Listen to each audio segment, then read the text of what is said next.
Good morning dear student, कैसे हैं आप सब? I am absolutely fine by the grace of God and hope for the same for you all. I, Namrata ma'am, your Hindi teacher, once again welcome you all in your Hindi class. आशा करती हूँ कि आप सब ने इन छुट्टियों में अपना homework तो ज़रूर ही पूरा कर लिया होगा. तो चलिए शुरुआत करते हैं आफ्टर ब्रेक हिंदी क्लास की. तो आज हिंदी क्लास में आने से पहले हम एक छोटा सा रिकैप लेते हैं जो अब तक हमने पढ़ा था. अब तक हमने आपकी पाठ्य पुस्तक मुद्रा में हमने 3 अध्याय पूरे किए थे, 3 पाठों का अध्ययन किया था, जिसमें पहला था विमल इंदु की विशाल प्रेमी जो श्री जयशंकर प्रसाद द्वारा रचित थी.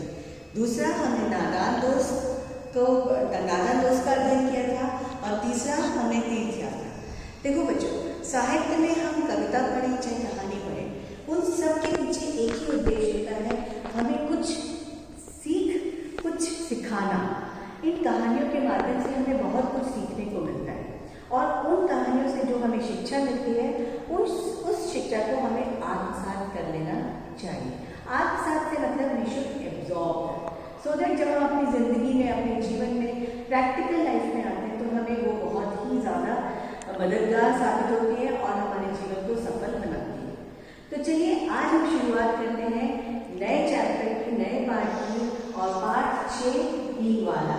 आपके पाठ्य पुस्तक मुद्रा का नया पाठ है, पाठ 6 हींग वाला. तो चलिए शुरुआत करने से पहले सबसे पहले हम जानते हैं हींग वाला, इस शीर्षक को ही हम डिस्क्राइब करते हैं. हींग वाला जानने से पहले मैं आपसे पूछना चाहती हूँ, आप सबने सुना होगा फल वाला, सब्जी वाला, दूध वाला, ये सब, इन सब का क्या मतलब होता है?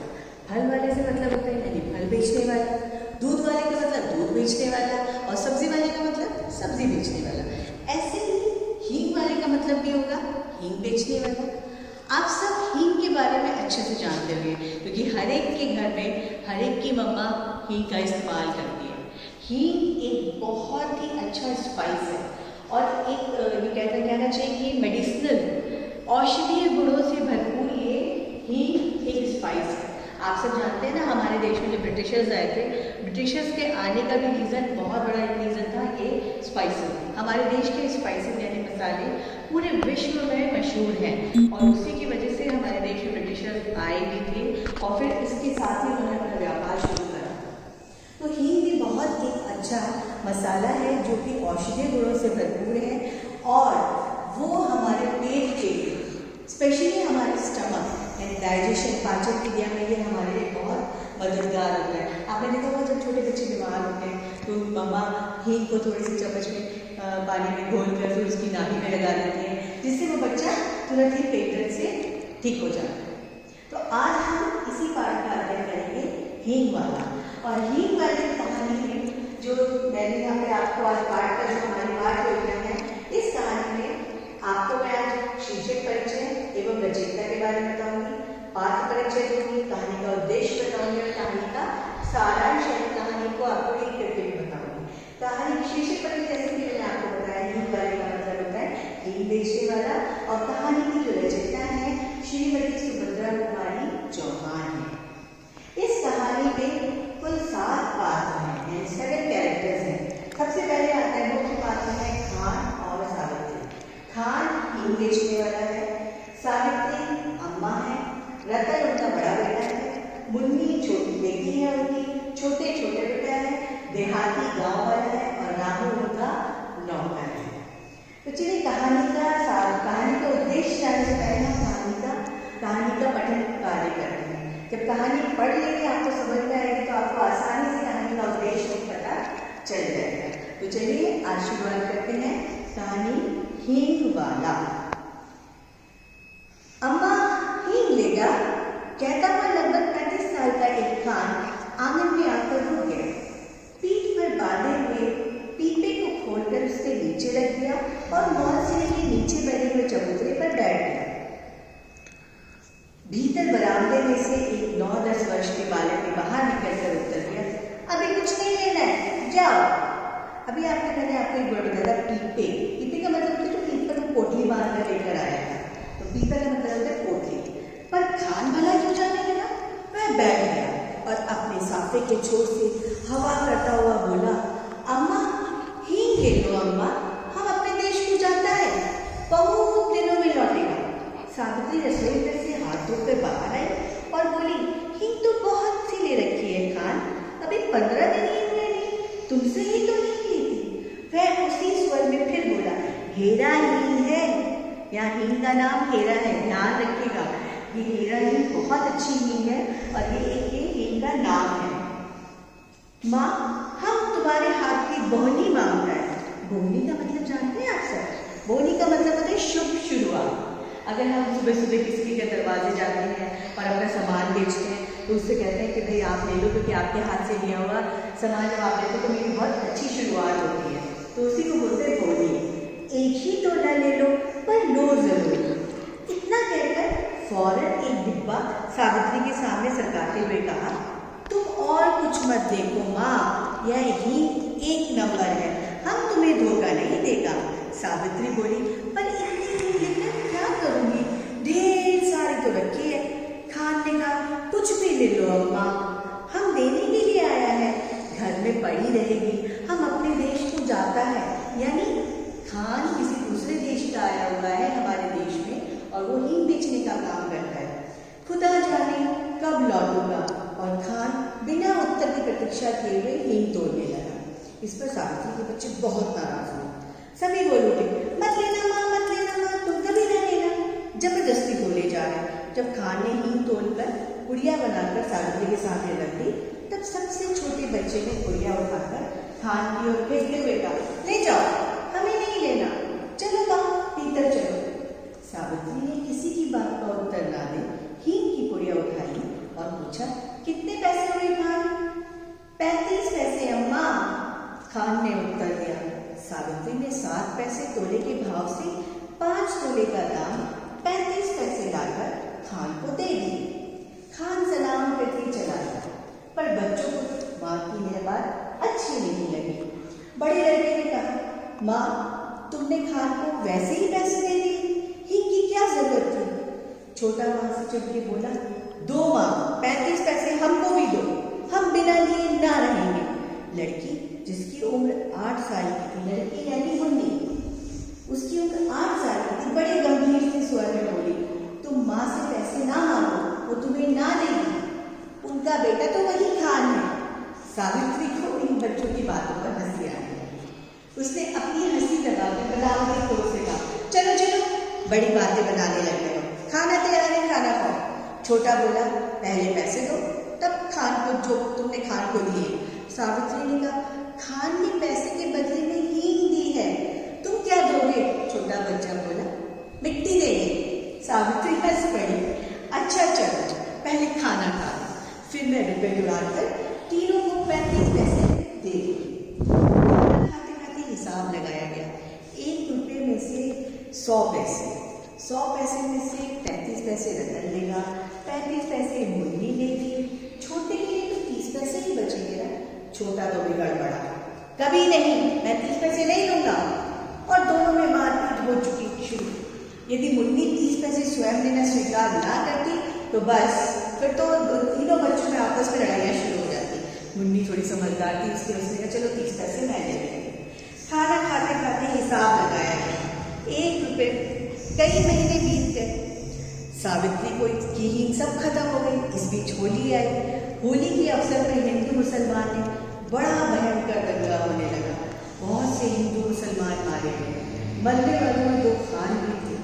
सावित्री कभी कभी सोचती, हींग वाला खान तो नहीं मार डाला गया, ना जाने क्यों उसे हींग वाले खान की याद बार बार आ जाया करती थी। एक दिन सवेरे सवेरे उसे मॉल से निकली पेड़ के नीचे चबूतरे पे बैठी वो कुछ बुन रही थी। उसने सुना उसके पति किसी से कड़े स्वर में कह रहे थे, क्या काम है, भीतर मत जाओ, यहाँ आओ। उत्तर मिला, हींग है, हेरा हींग है।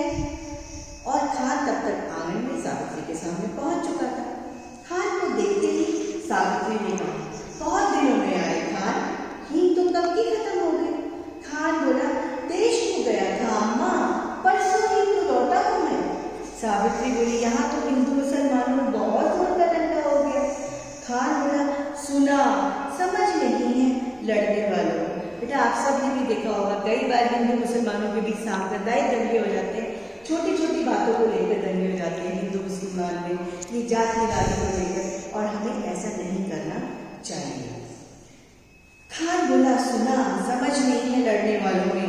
सावित्री बोली, खान तुम यहाँ चले आए, तुम्हें डर नहीं लगा? दोनों कानों पर हाथ रखते हुए खान बोला, ऐसी बातें मत करो अम्मा, बेटे को भी क्या माँ से डर हुआ है जो मुझे होता? इसके बाद ही उसने अपना डिब्बा खोला और एक चट्टान ठीक तोड़कर अम्मा को दे दी। रेज की दोनों में से किसी के पास ना थी। रेज की मतलब खुले पैसे, चिल्लर जिसको आप बोलते हैं। खान पैसे लेने फिर आ जाएगा। सावित्री को सलाम करके वो चला गया। दशहरा हिंदुओं का बड़ा त्योहार है। पिछली होली पर दंगे हो चुके थे, हिंदू होली न जला सके थे। दशहरे के दिन उत्साह के साथ मनाने की तैयारी की थी। आप सब जानते हैं दशहरे का त्योहार हम सब क्यों मनाते हैं। आप सबको पता है कि दशहरे वाले दिन रावण जलाया जाता है। आप सब मेले में भी जाते हैं, आप सब आनंद उठाते हैं। और इसी दिन आपको पता है रावण क्यों जलाया जाता है? क्योंकि राजा रामचंद्र जी ने रावण को मारकर धर्म की जीत हासिल की थी। और होली पर चूंकि इस कहानी के हिसाब से पिछली होली जो थी उस पर हिंदू मुसलमानों के दंगे हो गए थे, जिसकी वजह से हिंदुओं ने होली का त्यौहार नहीं खेला था। तो इस बार वो दशहरे को बड़े धूमधाम से मनाना चाहते थे और वो चाहते थे कि होली की भी जो सारी कसर थी वो इसी में निकालें। तो इस बार उन्होंने बड़ी जोर शोर से तैयारी कर रखी थी।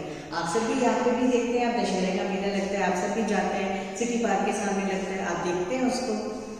तो 4 बजे शाम को काली का जुलूस भी निकलने वाला था। पुलिस का काफी प्रबंध था भाई, चूंकि हर बार दंगे फसाद हो जाते हैं, इसलिए पुलिस भी लगी हुई थी कि सब चीज ठीक ठाक से मैनेज हो जाए। सावित्री के बच्चों ने कहा, हम भी काली का जुलूस देखने जाएंगे। सावित्री के पति शहर से बाहर गए थे।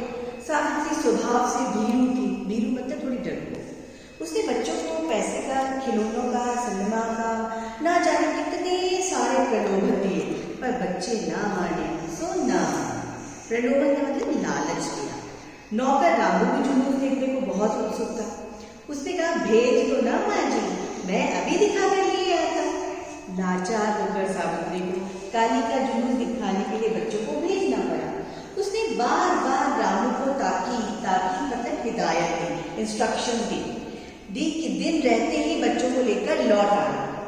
बच्चों को भेजने के साथ ही सावित्री लौटने की प्रतीक्षा करने लगी बच्चों की। देखते देखते देखते दिन ढल गया, अंधेरा भी बढ़ने लगा, फिर बच्चे ना लौटे। अब सावित्री को ना भीतर से चैन था और ना बाहर से। इतने में ही कुछ आदमी सड़क पर भागते हुए जान पड़े। वह दौड़कर बाहर आए, उन आदमियों से पूछा, ऐसे भागे क्यों जा रहे हो? काली का जुलूस तो निकल गया ना? एक आदमी बोला, दंगा हो गया माँ जी, दंगा, बड़ा भारी दंगा, कहता हुआ तेजी से आगे बढ़ गया। अब तो सावित्री के डर के मारे हाथ पांव ठंडे पड़ गए।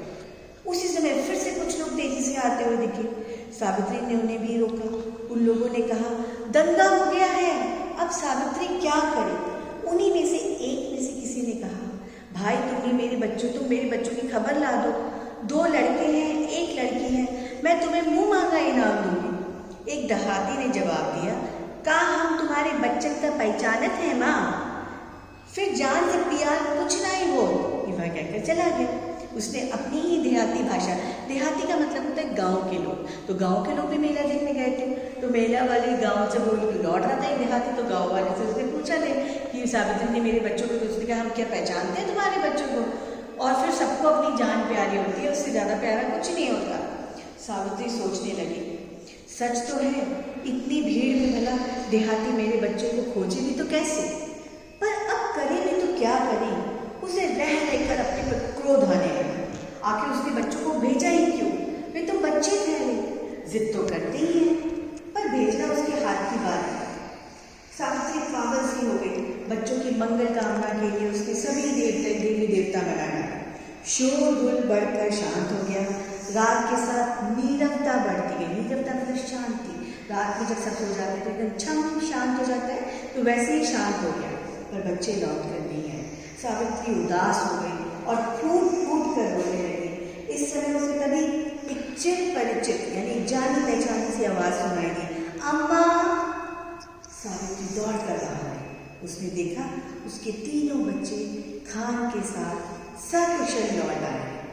खान से सावित्री को देखते ही, बखत अच्छा नहीं अम्मा, बच्चों को ऐसी भीड़ भाड़ में बाहर ना भेजा करें।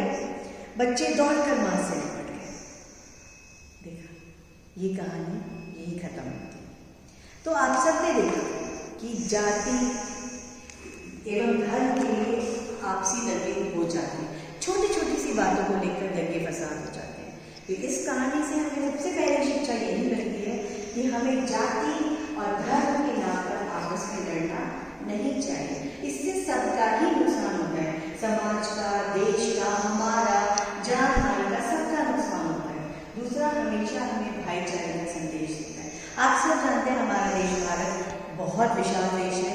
यहाँ बहुत तरह के त्यौहार मनाए जाते हैं और हर त्योहारों के पीछे, हर जाति, हर धर्म के त्योहारों के पीछे एक ही उद्देश्य होता है। उसकी एक ही वो हमें संदेश देता है कि हमें हमेशा भाईचारे के साथ मिलजुल कर रहना चाहिए। जैसे कि इस कहानी में भी कहा गया है कि धर्म जाति के नाम पर भेदभाव नहीं रखना चाहिए, हमेशा मिलकर रहना चाहिए, प्रेम भाव से रहना चाहिए। और सबसे बड़ी बात है कि अगर हमारे बड़े हमें कुछ समझाएं, मना करें किसी काम को करने से, तो हमें वो बात उनकी पूरी तरीके से माननी चाहिए। तभी हम अपने जीवन में आगे सफल हो सकते हैं और परेशानियों से बच सकते हैं।